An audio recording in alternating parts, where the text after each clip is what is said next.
Hey, this is Joy. How are you today? Welcome back to the channel. Today I am bringing you a project for scrappytails Crafts, and I am featuring the flower shop stamp set and coordinating dies. And I decided to do a peekaboo window card for today. This was inspired by a project that my team member Deepa Robbins did, and I will link to her blog and YouTube channel so that you can check it out. They are very different. So you saw that I had stamped the lady and the window box, and then I did some partial die cutting into my card base using the window box die. Now I am coloring these with Copics, and I sped them up quite a bit. But I just wanted to show you that you saw that the little blob came out of my cap on my T5 marker, and that's because I overfilled it. And then I'm leaving this in because it infuriated me. My marker then blobbed. So I moved on to a T4, a 7, and a 9 for my window. And once that blob dries, I go in and I use my colorless blender to move it back within the lines, and you're going to see that in a second. But I'm showing you that because it's something that happens to all of us. It's kind of the demon of the Copic marker, but in this case it was my fault because I overfilled it. But if you take your colorless blender and you tap it like 1, 2, 3, and then you move away, then you come back after it's dry, and the way you know it's dry is if you flip over your paper and you can no longer see like an iridescent, or for lack of better words, a wet spot. So then you go back in and you go 1, 2, 3 with your clear marker, and that just pushes it back in. But it's a process and you have to do it throughout. I didn't show the whole process just for time's sake. So like I said, I went in and I shaded my window, and then I did single colors for my flowers because they are so teeny tiny. And I used a Y15 and 19 and R21 and a YG63 for my flowers. And I am leaving in the coloring of the lady for the most part. I did cut some of it out. I always go in when I do a skin tone, and if I'm doing a Caucasian skin tone, and I do a E000 just to get the paper wet and primed. And then I go in with this E04, and I outline the hair and the places that would have the darkest shadow. And I do that for all parts of the body. So you'll see with the legs, I went in under the skirt and down the middle part of the leg. And that's just because that's where the shadows will be. And I eventually do the same thing with the arms. And then from there, once I get the E04 in, I go in with the E11. And I know this is going to be contradictory to what you believe, but the E11 is actually darker than the E21 that I end up using as my mid-tone. So I blend out the E04 with the E11, and then I do an E21, and then I do a complete wash of E00, and that just kind of gives it a more of a tan, sun-kissed look, okay? I know that kind of sounds silly, but it is true.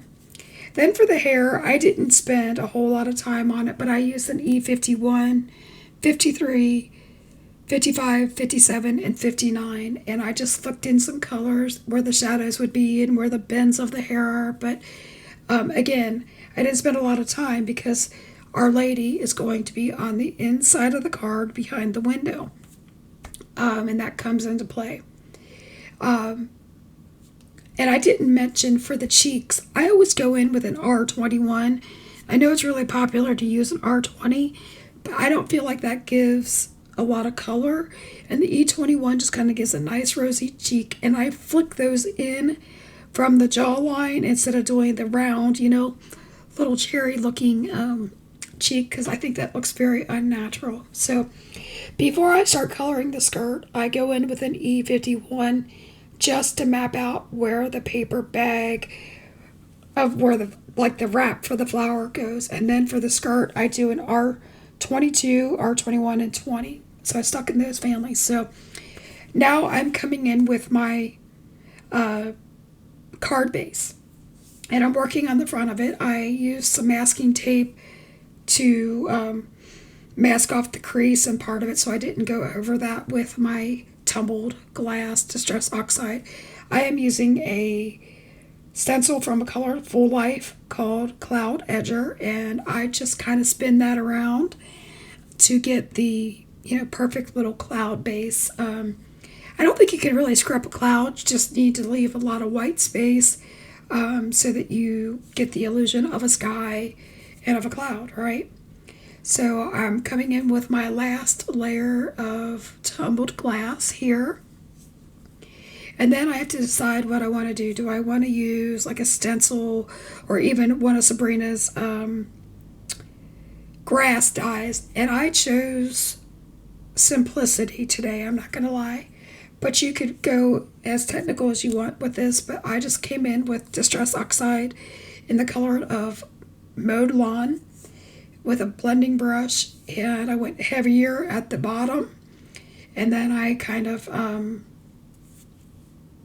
blended it up, kind of a light green to a white, to leave some space on my card, just so that the green wasn't going into the blue, and it kind of looked kind of funky. So here you're going to see me messing around with the window. I wanted to make sure that I got my sentiment centered under the window.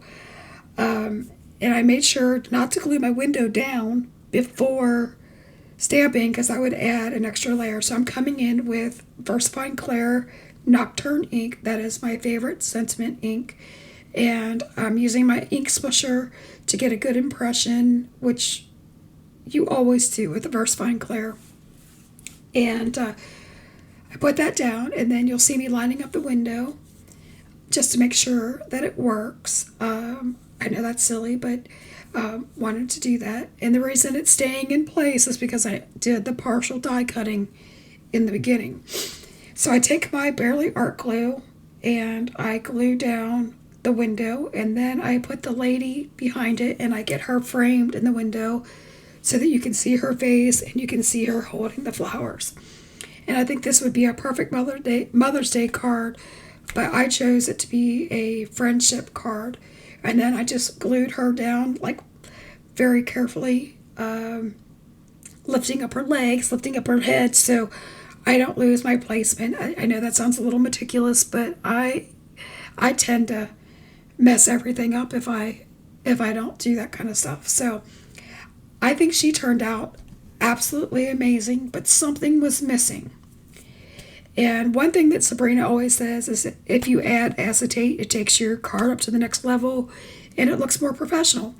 So I die cut another window, or flower box window, and then I put some acetate on the back. And the reason I did that was because then it hides the glue marks of the acetate, if that makes any sense. So you want to make sure that you're gluing the right side of the window, otherwise it's going to be backwards because it's not a symmetrical window. Just keep that in mind if you try to recreate this card, which I totally think you should. It's a fun card. It's involved. It looks like a one-layer card, but it does have a lot of steps to it, but I think they're totally worth it. If you like this card, I would really appreciate you liking, subscribing, leaving me a comment, hitting the notification bell. It just helps my channel get seen a little bit more in the YouTube algorithms. But I realize that if you stuck with me this whole time that you didn't have to do that, and I truly appreciate it. So my final step is bringing in some Distress Oxide Squeeze Lemonade. And I use a bitty brush from, I think it's the Rabbit Hole Designs. And I just wanted to put a glow around her just to add a little bit more interest on the inside of the card. But look at how, when I close this, how much interest it adds to the front. I think it makes her pop and makes it more visible.